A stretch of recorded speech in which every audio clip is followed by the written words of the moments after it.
আসসালামু আলাইকুম। কেমন আছো শিক্ষার্থী বন্ধুরা? আশা করি ভালো আছো। আমিও ভালো আছি আলহামদুলিল্লাহ।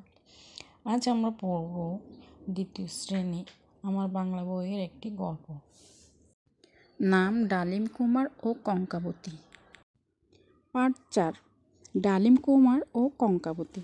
এক রাজপুত্র, নাম ডালিম কুমার। তার আছে এক পঙ্কিরাজ ঘোড়া। ঘোড়ায় চড়ে সে দেশ বিদেশে ঘুরে। একবার ঘুরতে ঘুরতে চলে এলো অচিনপুরে। ক্লান্ত রাজকুমার গাছের ছায়ায় ঘুমিয়ে পড়ল। ওই গাছে থাকতো ব্যঙ্গমা আর ব্যঙ্গমী।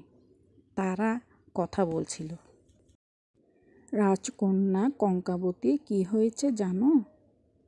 কি হয়েছে? ডালিম কুমারের ঘুম ভেঙে গেল। সে এখন রাক্ষসপুরীতে বন্দি। কি সর্বনাশ!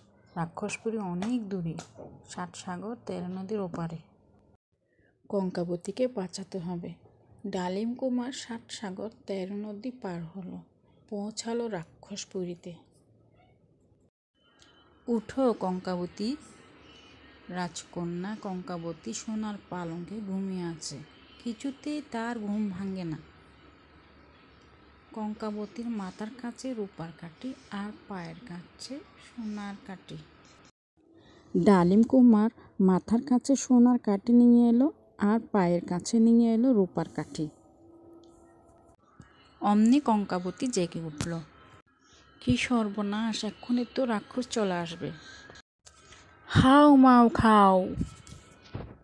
ঠিক তখনই রাক্ষস ঘরে ঢুকলো। ডালিম কুমার তরবারি বের করলো। এভাবে রাক্ষস মারা যাবে না। রাক্ষসের প্রাণ আছে টিনের কৌটার ভিতরে। ডালিম কুমার জানে না টিনের কৌটা কোথায়। তোমার তরবারি আমার কাছে দাও। কঙ্কাবতী ছিল অনেক সাহস।